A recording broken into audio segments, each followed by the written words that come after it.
said, but unfortunately, another real ninja has took a fall, man. It's a terrible day for the real ninjas of USA. A person I looked up to, he might only be a couple years older than me, but he been booming since I was in middle school, high school, man. Lil Boosie. You know what I'm saying? Trill Entertainment, Trill representative, you know what I'm saying? My boy Boosie, once again, and the law has a way of showing their love for Lil Boosie. If y'all don't know, Lil Boosie fought murder case back in the earlier 2000s or early 2010s, where he was Cellies with C murder. He was fighting cases. The witnesses did not come to court. They didn't have nobody to testify. By God's will, he was released from prison for something that he did not do. In the midst of him in prison, he did get caught smuggling in codeine. So it turned this 4-year sentence to an 8-year sentence because he was smuggling codeine into the prison while he was there. So Lil Boosie has his way of having run-ins with the law. Ever since Lil Boosie been home, he been on the right track, selling out shows, doing music, content with Vlad TV. You know what I'm saying? Just showing the world how to keep it real, how to keep it G at all times. You know what I'm saying? Built Boosie Land, or his own little neighborhood over there where he bought them acres in Georgia. But every day he pulls out of Georgia, he's on his live. The police is messing with him for smoking his weed or whatever. Just like he got like a close eye because he beat the people in court. I guess that's what I think. I think that they feel like they let a murderer slip between their hands, so every chance that they get, they try to get up on him. Recently, Lil Boosie was at a video shoot in San Diego with a couple natives from San Diego shooting a video, and I guess in somebody's live, they saw Lil Boosie with a gun. They come raid the video shoot, they get the gun, they take Boosie to jail. Boosie, while he was getting interrogated, explains that his security guard is legally can carry firearms legally. You know what I mean? Whether they concealed or not, he had a couple legal firearms with him while he was down there. The world took to that as Boosie was telling. Actually, Boosie paid security to do a job. Boosie security had pistols, and them pistols might have been Boosie security. Boosie beat the case by technicality. You could go to 1090 Jake's. This is where I'm getting most of my information from. You go to 1090 Jake's recent video that he posted on Boosie, and it'll tell you the exact case law study, which was the technicality of which Boosie beat his gun case. But he beat his gun case due to a non-violent felon should not be punished for being around a firearm, and Boosie in that case was a non-violent felon because the only thing that he had on his record was smuggling codeine into the prison, and that is a non-violent felony. That is, anything to do with drugs is not, unless it's like fentanyl murder cases, not violent. It does not disturb the community. It does not pose harm on the community unless they indulge with what's going on. So that's a non-violent offense. Lil Boosie, I guess Lil Boosie's DA has a hard on for him. That's the only thing that I can say, because he gets this case dismissed due to him being a non-violent felon around a firearm, which the U.S. courts in whatever year they decided that they'll be more lenient on the non-violent convicted felons around firearms. So Boosie happens to fall up under that criteria. He celebrates, he takes to Instagram and tells the world that the case been dropped. He beats the feds. He orders up 30 family members down to Orlando. They go down to Orlando, to Disney World, Universal, whatever they doing in Orlando, to celebrate the fact that he beat the case.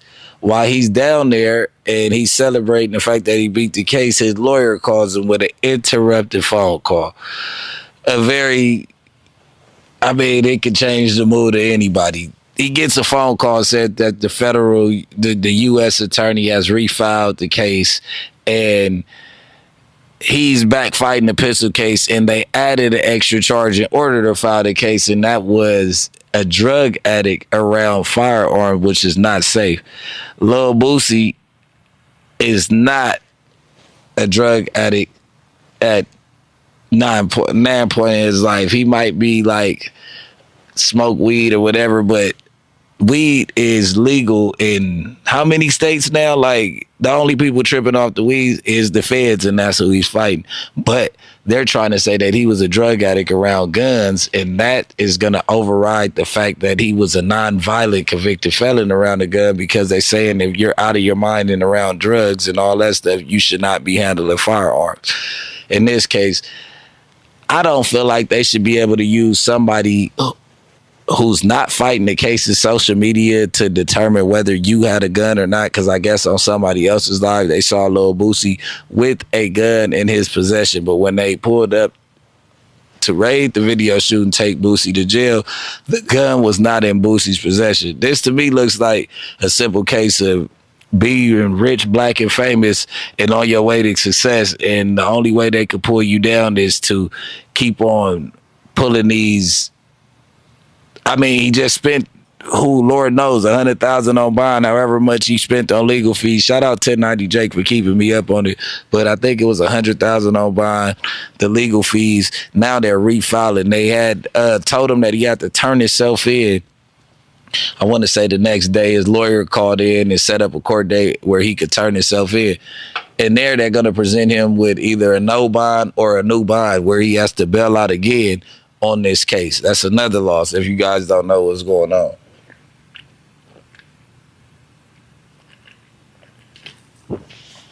This is a $200,000 firearm so far, plus lawyer fees. Now, the lawyer gets a chance to raise the stakes on Boosie again too, because that case had ended when it got threw out. So now that they refiled on this case means that you have to retain him again for a whole new case. That's another check. They're going to keep on trying to pull it up out of him. Boosie, I mean, we with you. The streets with you. You know what I'm saying? Free Boosie Boo, man. You know what I'm saying? They can't keep a real nigga down, point blank, period. I really think that if it's a way to write the bar, and I don't know about writing the bar on U.S. attorneys, but that U.S. attorney definitely needs to be examined, and they need to do background on him and figure out why this man wants Boosie in jail so bad. Boosie also stated that his first court date that he ever had in San Diego, when he walked in from the back in handcuffs, the DA is talking about "wipe me down" and rapping the lyrics to "wipe me down."